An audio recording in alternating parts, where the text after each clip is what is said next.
tous, ravi de vous retrouver sur la terrasse du Monte Carlo Country Club pour revenir sur les quarts de finale de cet Open 2023 avec notre consultant Laurent Orsini. Bonsoir à vous. Bonsoir Christophe. Et avec nous pour le grand débrief, avant de recevoir notre invité Justine Hénin, grande championne devant l'éternel, oui.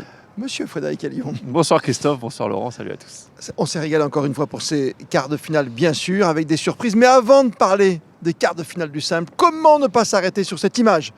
C'est l'image du jour, un bébé dans les bras.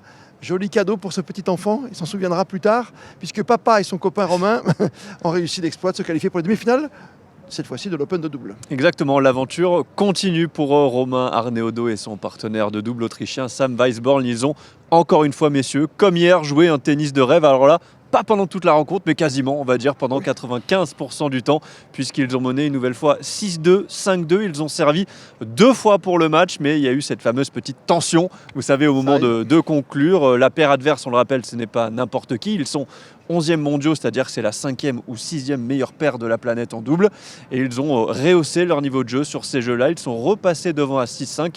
Mais Romain et Sam ont retrouvé leur niveau de jeu pour arracher un tie-break et s'imposer donc en 2 manches. C'est la 2e fois, messieurs, de l'histoire que Romain atteint les demi-finales après 2017 où il s'était avec Hugo Nice hissé déjà dans le dernier carré. C'est formidable ce qui arrive à notre duo monégasque. Ah oui, c'est super. Donc, comme le disait Frédéric, 2 fois demi-finaliste pour l'instant ici, avec 2 partenaires différents.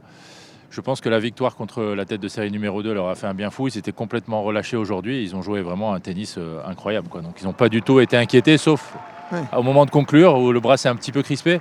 Mais hormis ça, on leur souhaite vraiment d'aller jusqu'au bout maintenant. Bien sûr. Jusqu'au bout. On les écoute à la sortie du cours. Propos recueillis par Frédéric Allion. C'est énormément d'émotions et c'est pour ça qu'à la fin on a du mal à terminer, mais je suis super heureux qu'on s'en sorte parce qu'en fait une fois qu'on a perdu ces occasions, on a l'impression que le monde s'écroule autour de nous. Mais en fait c'est pas vrai, voilà, il y a toujours un 7, 5 partout, mais voilà, c'est tellement un plaisir énorme de gagner ce match qu'on se dit on va pas se priver de ça alors qu'il était à portée de main. Et voilà, donc là en fait c'est le double plaisir. Voilà. Et puis encore une fois, je remercie la fédération pour la wildcard parce qu'à chaque fois il se passe des belles choses. Et sans ça, on n'est pas là, quoi, tout simplement. Donc, je remercie la Fédé et tous les gens qui m'aident. Mélanie de Massy, la directrice du tournoi, qui nous a évidemment accordé la wildcard, et donc Monaco. Et grâce à ça, on arrive à vivre des super moments. Et je suis juste très heureux. Voilà. Elle a une saveur différente, cette 2e demi, par rapport à 2017. Comment tu vas vivre ça ? Oui, parce que j'ai beaucoup plus d'expérience. En fait, là, je suis un vrai joueur de double. À l'époque, c'était un peu, ça sortait de nulle part. Voilà, on avait joué avec Hugo, mais on n'avait jamais vraiment joué des gros tournois, et donc on savait pas exactement ce qu'il fallait faire. Donc là, on est beaucoup plus fort. On a failli les battre encore à 6-2, 6-2. On est une vraie équipe. Après, voilà, je me projette pas sur quoi que ce soit. On va essayer de gagner point par point le match de demain. Et juste essayer aussi de prendre du plaisir parce que voilà, il faut se rendre compte aussi de la chance qu'on a. Demain, on va jouer sur le central. Et voilà, c'est pas tout le monde aussi qui fait son métier, qui est capable de jouer au tennis et vivre des émotions comme ça. Donc voilà, on prend du plaisir et en fait, c'est comme ça qu'on joue bien aussi. It feels unbelievable. I am actually out of words. I don't know what much to say. It's just so much fun and so much pleasure to play here. I'm so grateful that we got the chance to play here. Now I'm happy to have Romain by my side. He knows how it works in semi-final here already. So,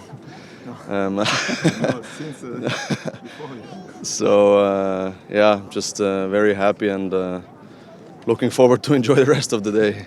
La victoire sur le cours des Princes de notre duo monégasque qui a eu le cours numéro 2. Maintenant, il ne reste plus que le central. C'est bon, c'est demain. Exactement. Ah, ça va alors. Ça, c'est important aussi.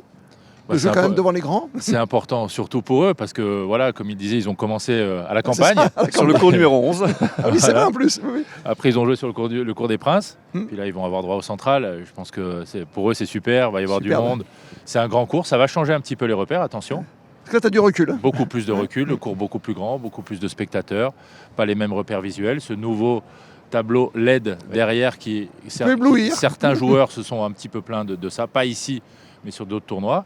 Donc voilà, ce sera des repères à Différent. appréhender. Ouais. Ils vont s'entraîner dessus. Bon, c'est un cours qu'ils connaissent quand même absolument par cœur. Donc Oui, quand même, surtout Romain. c'est bien pour eux, mais le tournoi n'est pas fini. Le tournoi est loin d'être terminé. Demi-finale pour nos Monégas sur ce central. Justement, il s'est passé beaucoup de choses aujourd'hui et le champion sortant s'est incliné. Pas de passe de 3 pour Stefanos Tsitsipas, battu en 2-7 secs, 6-2, 6-4 par Taylor Fritz. C'est une demi-surprise, on va dire, mais c'est vrai que Stefanos Tsitsipas n'était pas dans un grand jour, notamment au service, messieurs, 53% de première balle seulement et 64% de points marqués derrière la première. Pas beaucoup. C'est trop peu face à un joueur en confiance comme Taylor Fritz, qui a été, lui, très efficace aussi sur les occasions qu'il a su saisir. 4 breaks convertis sur 5 possibles. Donc il a réussi à remporter les points importants. Il s'impose donc en 2-7, 6-2 dans la première où il a été en contrôle et après il a breaké au moment opportun à 4 partout dans le deuxième pour donc s'imposer en 2-7. C'est sa première demi-finale de Masters 1000 sur terre battue. Un Américain à Monte-Carlo. Chose rare, c'est vrai, à ce stade. Hein. Ouais, Je parle. chose rare d'avoir un Américain qui soit confortable sur terre battue. Alors lui, il a un jeu, vraiment un jeu spécifique de dur, mais comme le disait Fred, quand on passe pas les premières, bien sûr des joueurs comme ça, membres du top 10, Oui. qui se fait agresser à chaque fois sur la deuxième, ça a été vraiment une des clés du match. Je lisais les déclarations de Stefanos qui disait qu'il pensait que son lift allait plus gêner Taylor Fritz, mais Taylor Fritz est grand, donc il prend la balle moins haute qu'un joueur plus petit, donc en fait il prend la balle au sommet du rebond, il joue à plat, il est très agressif, donc quand on n'est pas en confiance, ça pardonne pas. C'est terrible, hein. C'est l'avenir du tennis. On parlera justement de l'évolution, peut-être aussi l'après Big Three, après évidemment Nadal, Djokovic et Federer déjà retraités. Qui va pouvoir succéder? Tsitsipas ici à Monte-Carlo, c'est terminé, mais pourquoi pas un Fritz, un Rune ou autre? Il y a plein de jeunes qui sont derrière, à l'image d'Alcaraz, qui n'est pas présent à Monte-Carlo. Tout est ouvert. Tout est ouvert. On l'a vu justement avec quelqu'un qui avait une tenue presque camouflage, hein. C'est Rune qui joue couleur terre battue, lui, face à Medvedev. Exactement, il est passé, il s'est qualifié lui aussi en 2-7, le Danois, un des fameux membres de la Next Gen dont on parle depuis quelques années, qui sont en train d'éclore au plus haut niveau. Il se qualifie lui aussi pour sa deuxième demi-finale en Masters 1000. La première, on s'en souvient, c'était en fin de saison dernière du côté de Bercy. Il avait même remporté le tournoi face à Novak Djokovic. Et là, il a été très bon tactiquement, j'ai envie de dire, Laurent, on l'a vu, énormément utiliser l'amorti pour venir à faire amener Medvedev au filet. On le sait, le Russe, pas du tout à l'aise dans cette filière-là quand il se retrouve au filet. Et du coup, Rune a réussi beaucoup de passing gagnants. Une stat pour illustrer un petit peu cela: 11 points sur 21 gagnés au filet pour Medvedev, 13 sur 16 pour Rune, qui a été bien plus efficace dans ce secteur-là. C'est bon, hein, ce petit amorti de temps en temps, Laurent. Oui, alors c'est pas vraiment des amortis, hein. C'est une balle plutôt courte, plutôt basse. D'accord. Qui demande au joueur, un joueur qui est grand déjà, d'aller vers l'avant, de se baisser, C'est pour ça que je vous pose la question. de suivre au filet. C'est toujours embêtant, mais vous avez raison. Il n'a pas l'habitude d'être amené dans cette filière-là, Medvedev, qui est plutôt un joueur qui recule plutôt qu'un joueur qui avance dans le terrain. Donc il a été très gêné par ça. Rune a aussi été très agressif. Il joue d'une façon complètement relâchée. C'est son deuxième match du tournoi, rappelons-le, puisqu'il a eu un match où il n'a pas joué, donc il est plus frais. Medvedev a eu un match très très dur hier soir, tard, plus de 3 heures contre Zverev. Donc Quel match. il lui restait peut-être pas beaucoup d'essence dans le réservoir, mais en tout cas c'est très très malin de la part de Rune et qui montre un tennis non seulement efficace mais intelligent. Et ça peut expliquer aussi les 23 fautes directes du Russe dans cette partie, lui qui d'habitude donne très peu de points, est un véritable métronome. C'est vrai que le match terminé hier tard face à Zverev, ça peut aussi peut-être expliquer les petites fautes inhabituelles. Rune qualifié, Fritz qualifié, troisième qualifié pour les demi-finales. Et oui, c'est Roublev qui est là encore. En mode expéditif, le Russe qui a eu un mauvais jeu au début du match. Il s'est fait breaker d'entrée avec notamment 3 fautes directes, le temps de mettre la machine en route. Et ensuite derrière, il a déroulé 6 jeux marqués consécutivement pour donc un premier set emporté 6 jeux à 1 face à Struff, l'Allemand, on le rappelle, un 100e mondial sorti des qualifications, qui a changé justement de filière dans le deuxième et ça a marché. Il a essayé de perturber le jeu tout en cadence de Roublev. On sait qu'il se régale dans cette filière-là, le Russe. Donc il a essayé d'alterner des services volés, des amortis. Ça a un petit peu mieux marché, mais au final, Roublev a réussi quand même à s'imposer dans le tie-break 7-6, donc victoire en 2-7, 6-1, 7-6 de Roublev qui est en demi-finale. Il faudra donc encore compter sur lui ici à Monte-Carlo, ce qui n'est pas une surprise. Roublev, c'est un sacré client qui frappe très très fort, comme le disait Frédéric, qui aime bien les filières longues, mais qui, avec son coup droit, est capable de faire vraiment des gros dégâts. Donc voilà, c'est un joueur sur lequel il va falloir compter pour la suite du tournoi. Et dernier qualifié, presque dans la facilité, c'est Yannick Sinner face à son compatriote, le petit Musetti, qui avait bien travaillé face à Djokovic. Oui, et qui a dû laisser énormément d'énergie forcément sur le court hier soir face au Serbe, le numéro 1 mondial, une partie qui s'est terminée quasiment au bout de la nuit, j'allais dire. Mais voilà, il en avait un petit peu moins dans les jambes et dans le bras aujourd'hui. On a vu un Sinner, lui, très bon, toujours avec agressivité, son coup droit, ses revers, des frappes à plat pour déplacer Musetti, qui a fait plus de fautes forcément qu'hier. Le premier set s'est soldé sur le score de 6-2 assez rapidement. Il a maintenu le cap dans le deuxième, Yannick Sinner, pour donc s'imposer en 2-7 tranquillement face à son compatriote et rejoindre, Laurent, les demi-finales. Demi-finale pour Sinner, toujours très fort contre l'Italien, c'est sa 7e victoire d'affilée quand même face à compatriote. Oui, et puis c'est un joueur qui a beaucoup plus d'expérience, qui joue un Musetti, qui joue un très très bon tennis. Mais hier, il a eu un match difficile mentalement aussi, parce que rappelons-le, il y a eu une interruption par la pluie qu'il a fallu gérer. Il a battu le numéro 1 mondial. Oui. Voilà, je pense que ça lui arrive pas tous les jours, donc ça, il faut le digérer, et c'est pas évident. Et c'est là que l'expérience rentre en course. Ouais, ça va trop vite quand on joue tous les jours comme ça, quand il faut enchaîner. On l'a vu aussi pour Medvedev. Alors c'était un petit peu, je pense pas qu'il se soit dit ça, mais souvent on se dit, j'ai battu le numéro 1 mondial, le tournoi, j'ai fait mon tournoi. Quand tu vas faire dodo, tu as plein de rêves quand même. Voilà, c'est ça. Il y a un match derrière à jouer, et il suffit qu'on sorte un petit peu du tournoi mentalement. Contre un joueur comme Sinner, ça pardonne pas. Sinner, Rune, cette jeunesse, on met Roublev dedans, on met même Fritz dedans. On va parler, vous savez qui? Vous allez laisser votre place quelques instants à Justine Henin. Quand même. Avec plaisir. Quelle joueuse, Oui, ancienne numéro 1 mondial. Et Frédéric Hélion revient évidemment pour le tableau de demain, pour les demi-finales. Simple et double sur Monaco Info.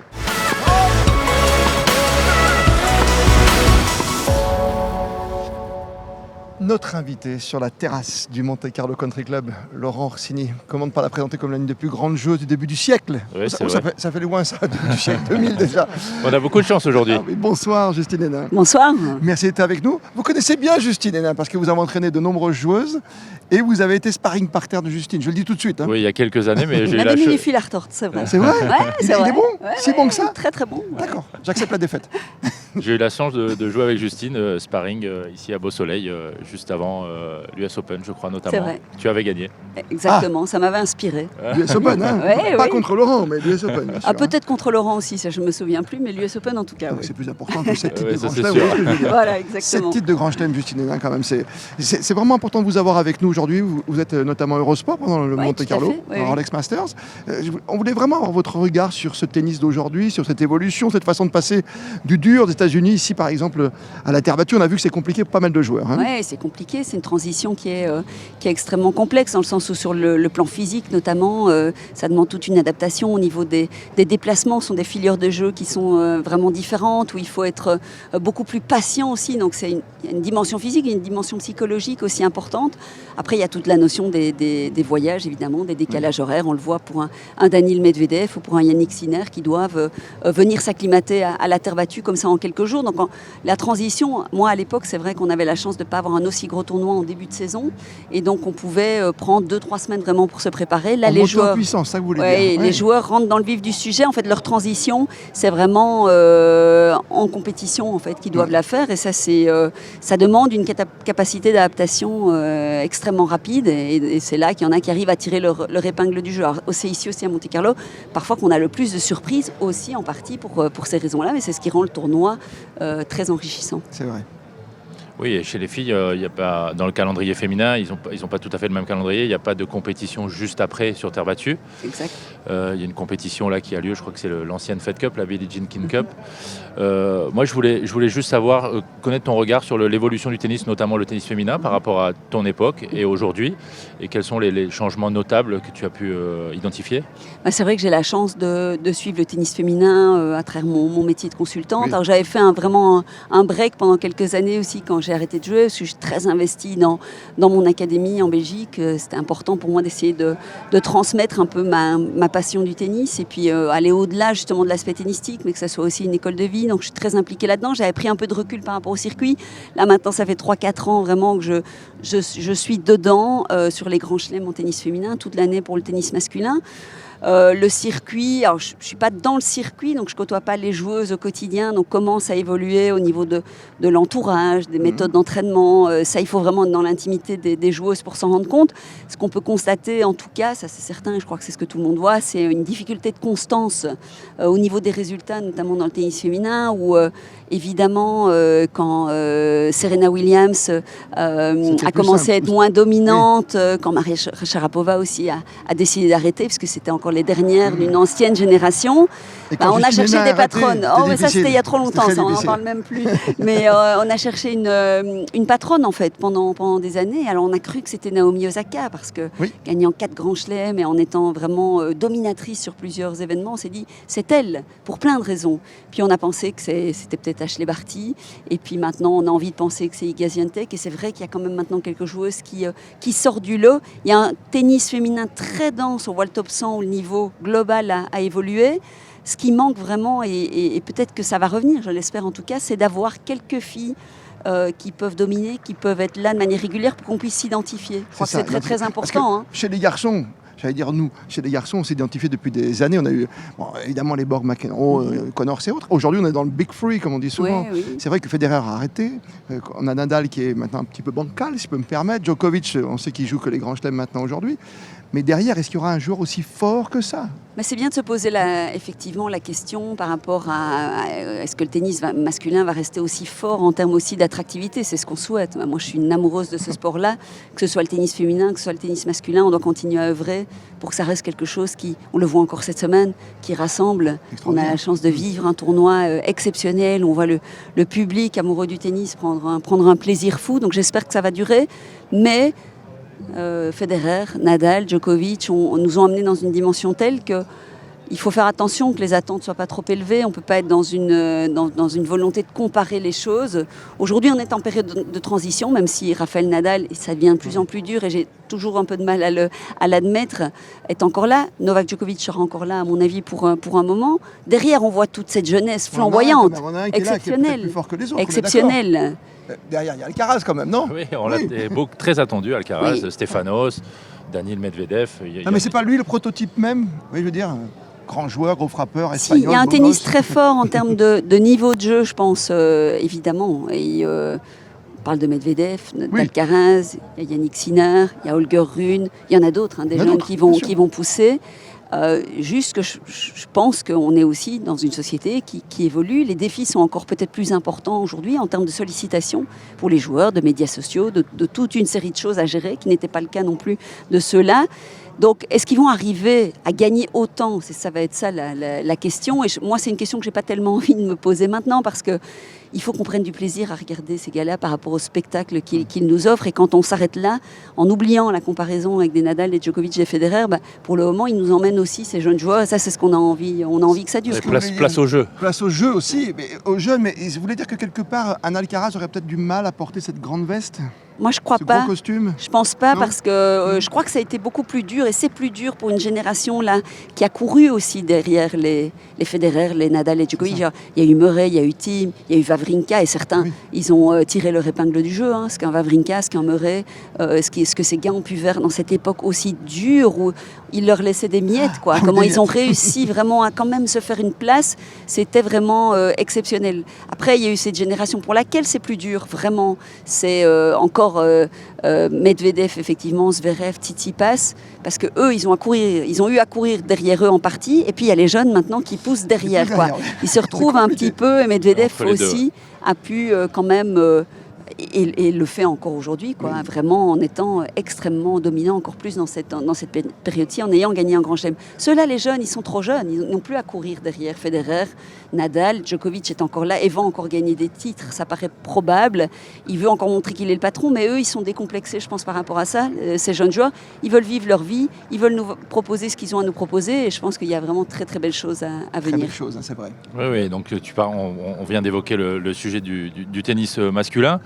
On a parlé tout à l'heure du tennis féminin par rapport au manque de leaders peut-être charismatiques sur le circuit. On sait que la WTA fait beaucoup d'efforts, cherche beaucoup de solutions en termes d'attractivité.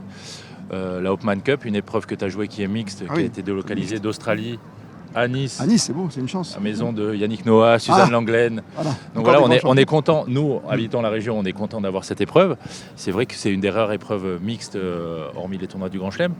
Quel est ton avis ou des solutions, des idées pour que le tennis féminin soit plus attractif? Alors, c'est vrai que je ne suis pas assez encore impliquée dans ce que, au niveau du travail de la WTA, mais je pense qu'il y a beaucoup d'actions qui sont mises en place. Il y a certainement encore des ajustements au niveau du calendrier à pouvoir proposer.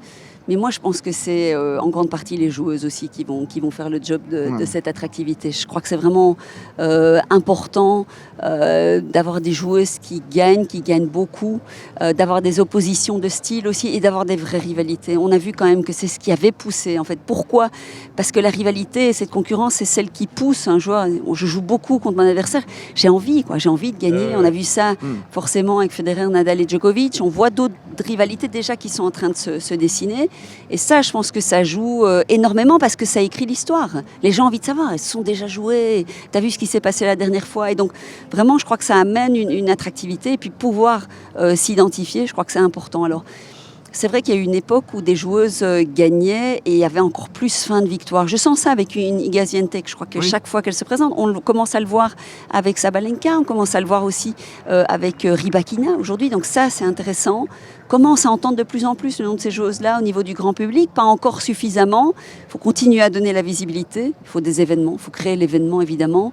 Alors c'est vrai qu'on aurait toujours rêvé d'un... On sait que c'est pas facile ici à Monte-Carlo d'avoir un événement mixte évidemment, mais on sait aussi qu'il y a beaucoup d'enjeux par rapport à ça, dans une vie au sein d'un club aussi, c'est pas facile.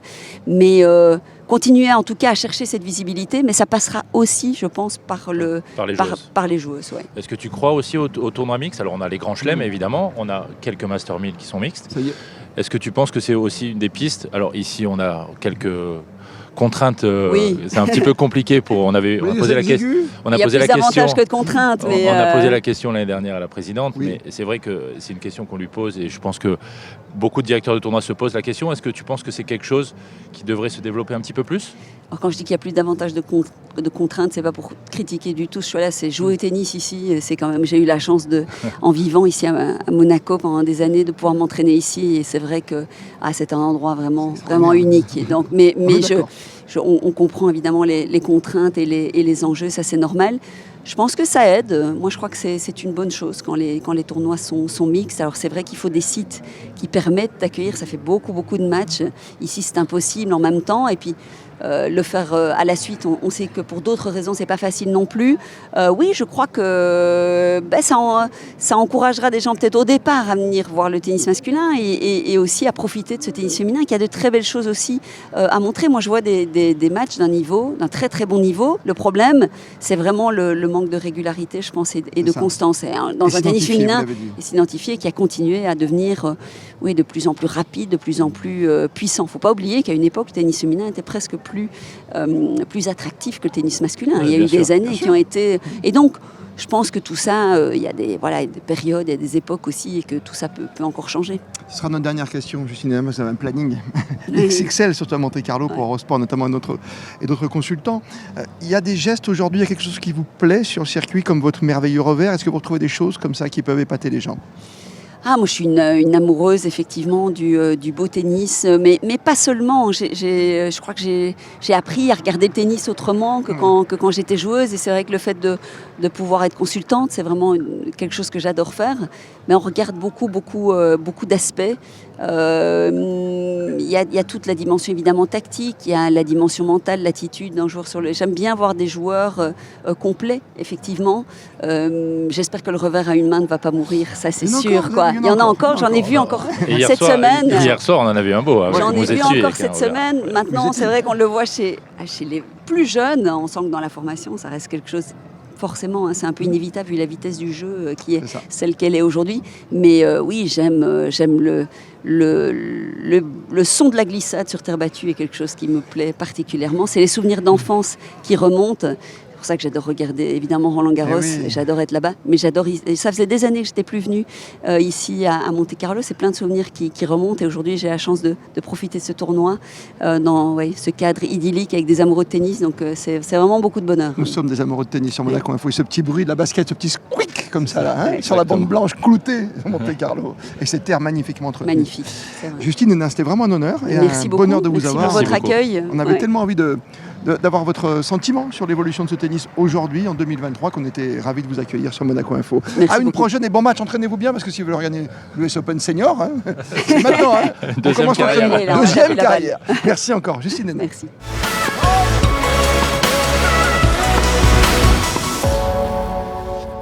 Et comme le veut la tradition, on retrouve Frédéric Elion pour le programme ô combien alléchant de demain. Demi-finale simple et double ici au Monte Carlo Country Club sur le central. Oui, et puis avec, en ce qui concerne les simples, des duels de cogneurs, bien sûr, pas des spécialistes de terre battue, mais il va y avoir du spectacle, hein, avec notamment Fritz face à Roublev, ce sera sans doute la première demi-finale, et ensuite Sinner face à Runeux. Honnêtement, moi, ce match, je l'attends impatiemment. Ah oui. Souvenez-vous, je vous avais dit, Sinner, moi, je le vois bien aller au bout. Bah, pour l'instant, il tient toujours ce pari. Petite surprise à venir ou pas? Est-ce qu'on peut respecter un rang avec des joueurs qui veulent tous devenir Écoutez, numéro un jour? Là, à ce stade-là de la compétition, c'est tellement Difficile, hein. tellement serré et difficile de lancer un pronostic, mais ça va être deux belles bagarres. Et vous nous voyez tous les trois sur Monaco Info. On va être derrière notre équipe monégasque de double. Et demain soir, on en reparlera bien sûr parce qu'on sera en finale, on l'espère, ou espère. pas. Mais en tout cas, on est déjà au stade des demi, ce qui est formidable. Quoi qu'il arrive, le parcours est Ça, magnifique. c'est formidable déjà. Demain, les oubliez pas, hein, les petits Arnaud et Weisborn, vous les suivrez. Grand débrief demain soir, évidemment, sur Monaco Info. C'est à quelle heure déjà? 20h30. Mais très bien. Et les matchs débutent à quelle heure demain? 11h30, ça change, il faut faire attention. Enfin, attention, c'est parfait. Rendez-vous demain soir pour les experts du tennis. Vous connaissez l'adresse Monaco Info. À demain.